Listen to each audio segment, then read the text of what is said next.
Salam merdeka belajar untuk semua sahabat guru dimanapun Anda berada. Perkenalkan, nama saya adalah Joseph Tarigan. Saya merupakan CGP dari Kabupaten Serdang, Bedagai. Izinkan saya untuk menyampaikan pemahaman saya tentang koneksi antar materi mengenai kesimpulan dan refleksi pemikiran Ki Hajar Dewantara. Saya awali penyampaian kesimpulan dan refleksi pemikiran Ki Hajar Dewantara ini dimulai dari pemahaman saya tentang murid dan pembelajaran di kelas sebelum belajar pemikiran Ki Hajar Dewantara. Baik, kita masuk pada bagian yang pertama. Murid hanya ingin mendapat pengajaran. Dalam pemahaman saya bahwa murid datang ke sekolah lebih berfokus untuk mendapatkan ilmu pengetahuan dari guru untuk masa depan mereka. Karena dari pengetahuan yang akan mereka terima menjadi bekal bagi mereka untuk mendapatkan pekerjaan di kemudian hari.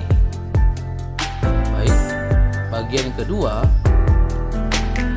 murid yang berperilaku buruk sulit diubah.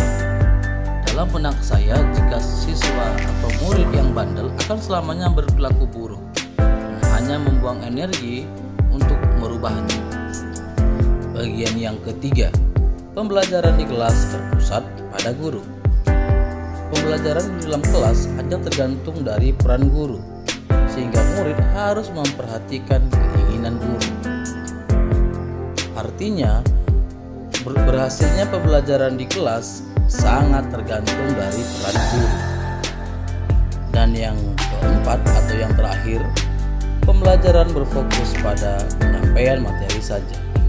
Keberhasilan seorang guru di dalam kelas diukur dari tersampaikannya materi yang ada di buku teks pelajaran kepada siswa. Dan paham atau tidaknya siswa akan materi yang diberikan itu menjadi tanggung jawab siswa yang bersangkutan. Namun, setelah saya mempelajari pemikiran Ki Hajar Dewantara lewat program pendidikan guru penggerak, terdapat pengalaman dan pengetahuan baru yang saya terima. Adapun pengetahuan dan pengalaman baru yang saya terima tersebut antara lain yang pertama, pengajaran merupakan bagian dari pendidikan. Menurut Ki Hajar Dewantara, pendidikan memerdekakan aspek batiniah, di mana anak didik harus benar tindakannya sekaligus bermoral. Pengajaran harus memerdekakan aspek lahiriah, di mana anak didik harus cerdas sehingga terbebas dari kebodohan. Berarti antara pengajaran dan pendidikan harus berjalan dengan selaras dan seimbang. Dan yang kedua, menurut Ki Hajar Dewantara, tujuan pendidikan menuntun kodrat yang ada pada anak agar mereka mencapai keselamatan dan kebahagiaan setinggi-tingginya.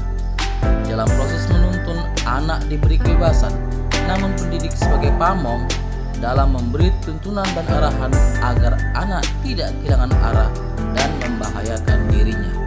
Begitulah menurut Ki Hajar Dewantara.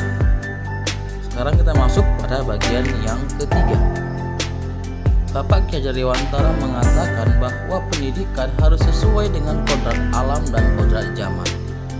Kodrat alam berkaitan dengan lingkungan dari anak didik tersebut tinggal.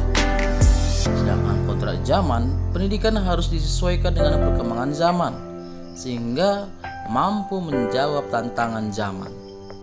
Artinya di sini adalah dalam memberikan pendidikan dan pengajaran kepada siswa, seorang guru harus benar-benar memperhatikan dan mengenal lingkungan tempat tinggal dari anak didik, sehingga proses pengajaran dan pendidikan dapat berjalan dengan baik.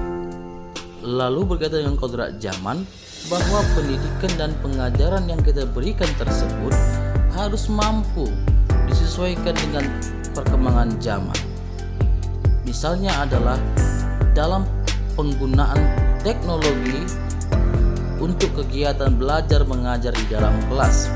Siswa kita perlu kita ajari penggunaan teknologi sehingga mereka kelak nantinya tidak buta akan teknologi.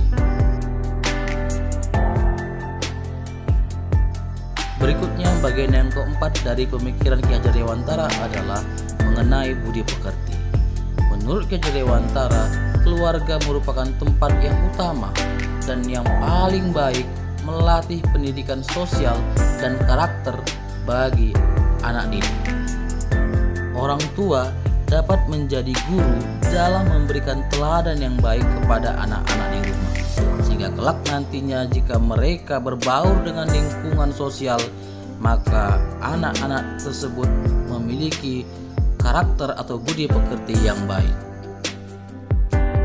Berikutnya pada bagian yang kelima atau bagian yang terakhir merupakan capaian merdeka belajar dari pemikiran Ki Hajar Dewantara, yaitu terbentuknya profil pelajar Pancasila yang terdiri dari beriman dan bertakwa kepada Tuhan Yang Maha Esa, berakhlak mulia, kreatif, gotong royong, berkebinekaan global, bernalar kritis, dan mandiri. Setelah memahami filosofis pendidikan dari Ki Hajar Dewantara, maka terjadi perubahan pemahaman saya tentang murid dan juga pembelajaran di dalam kelas. Bagian yang pertama yaitu murid harus memperoleh pengajaran dan pendidikan dengan seimbang. Artinya, seorang guru selain memberikan ilmu pengetahuan kepada anak didik, juga harus menanamkan budi pekerti sehingga tercipta karakter anak didik yang baik. Kemudian yang kedua yaitu guru harus menuntun setiap anak, baik yang berperilaku buruk ataupun yang berperilaku baik. Ki Hajar Dewantara mengibaratkan anak didik seperti benih. Jika benihnya kurang baik, namun jika mendapat pengairan ataupun pemupukan, maka akan tumbuh tanaman yang baik. Sebaliknya, jika benih itu baik tapi kurang pemupukan ataupun kurang pengairan, maka hasilnya tumbuh tanaman yang kurang baik pula. Berikutnya, bagian yang ketiga yaitu bahwa pembelajaran harus berpusat pada siswa. Mengapa? Karena setiap anak, setiap siswa, setiap anak didik memiliki karakter, keunikannya tersendiri. Semakin banyak kita mengenal karakter siswa, maka pembelajaran akan dengan mudah tersampaikan kepada siswa tersebut.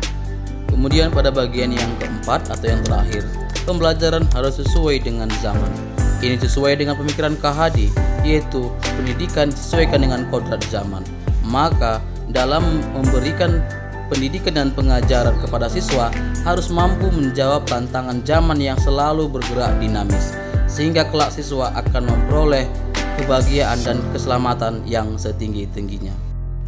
Demikianlah penyampaian kesimpulan dan refleksi saya tentang pemikiran Ki Hajar Dewantara. Semoga pesan ini dapat bermanfaat buat kita semua. Akhir kata saya ucapkan terima kasih. Salam guru penggerak.